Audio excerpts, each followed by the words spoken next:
So someone left a comment on one of the other lessons about, with a question about how to connect chords going up the neck. And I'm not sure exactly what they meant, but I think this is what they meant. Anyway, this is what I'm going to explain.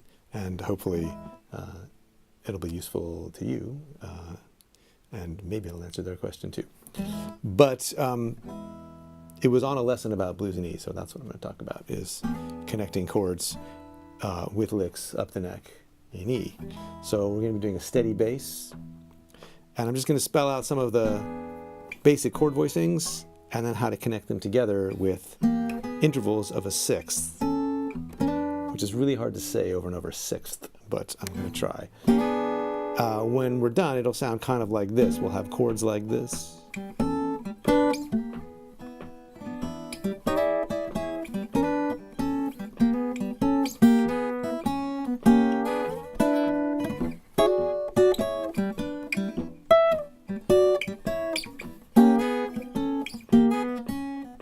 So you've got both chord voicings and just intervals. So these are the basic chords that I'm working with, and let me show you those and then how to connect them together. So basically, if you're playing seventh chords in from one root going up the neck, there's going to be 4 possibilities if you stick to the same set of strings. So here we've got on the top 3 strings, we've got the 3rd, the 5th, and the root of E. Here we've got the 5th, the flat 7, and the 3rd. And it's just a chord shape, and it looks like a D7, only slid up 2 frets. We've got the 5th, flat 7, and 3rd. Then we go up here, and we have the flat 7, and the root, and the 5th, which looks kind of like the top of a B7 chord. And then finally we have this, with the root, the 3rd, and the flat 7, which looks like the top of an A7 chord that's been slid up. And there are some variations on this. You can use this to get the root on top by just reaching up with your pinky. So we have now the root on top, the 3rd on top, the 5th on top, the 7th on top, and the root on top again.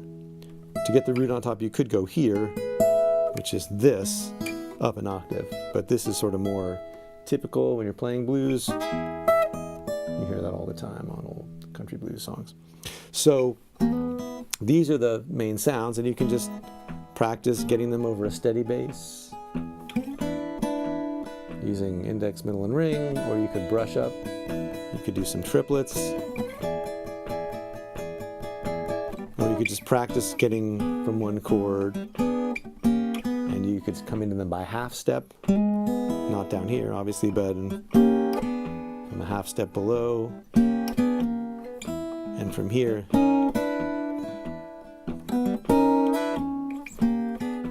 then here, more like that. You could half step in, or you could just make the bar at the 9th fret and then come in with the 7th note here at the 10th fret. Or half step in on the 3rd and 2nd string, and then come down chromatically from the root, the flat 7.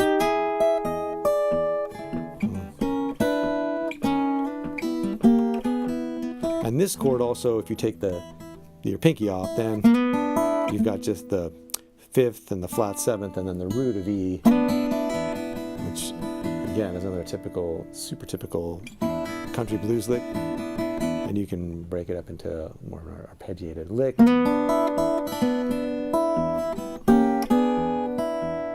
But so we've got these sounds, and then if we want to connect them up and make something more melodic and a little less chord-based, we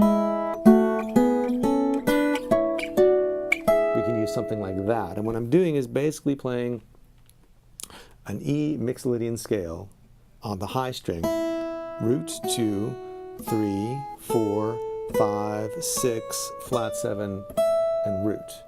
Then I'm playing the same scale starting on the 3rd of the scale over on the 3rd string. So here's the 3rd, 4th, 5th, 6th, flat 7, root, 2nd, and 3rd. And if we play together, just going by position, getting the 3rd and the root, and so on, up the neck,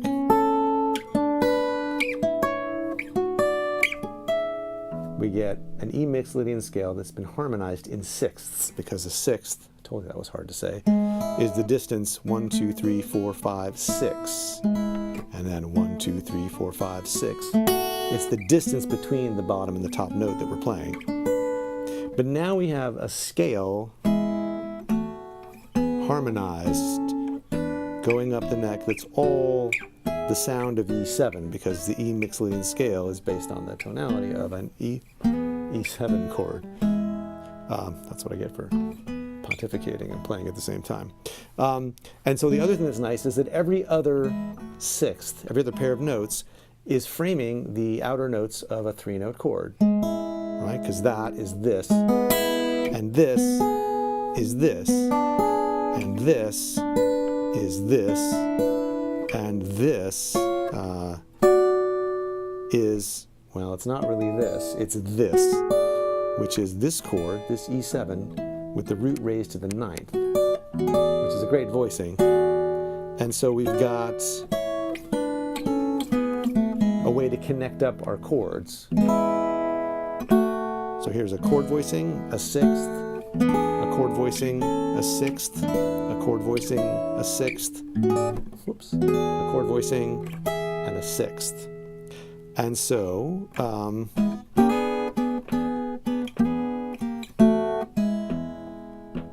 something like that is just a chord, and then coming from this sixth to this sixth.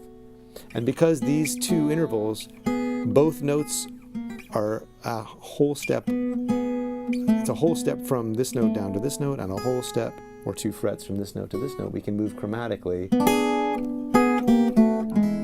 And the same thing going from here, we can go chromatically there, and then here we can't, but here we can, and here we can also, because from this pair of notes to this pair of notes, both notes are moving the same amount, so we can make it a chromatic move. And those are the 3 places you can do that in the scale. And so if we're on a chord here, we can go chromatically down with our sixths to the next chord. And if we're here, we can come chromatically down into the chord. And if we're here, we can arrive chromatically at this chord. So now we have these landmarks, and we have these connectors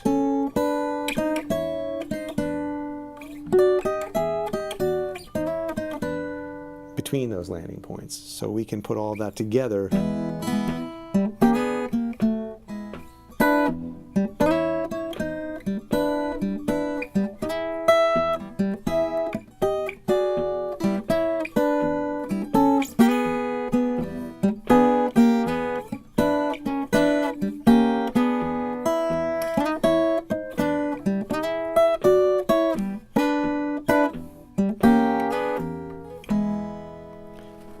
So that's basically a way to think up the neck in terms of these 4 chord voicings, and then connect them. You can half step into the chords, and then you can frame the chords just using the intervals of the sixth, and then you can move the sixths chromatically from one to the other, and then use the sixths as shorthand for certain of the chords. You can use the sixth of any one chord as a shorthand, for the whole 3-note chord, just playing the outer voicings. And once you have all of those, then you can start to mix and match and combine them however you want. So that's some ideas about how to get up the neck playing in E. So check it out. If you got any questions or comments, leave them for me down below, and I'll see you next time.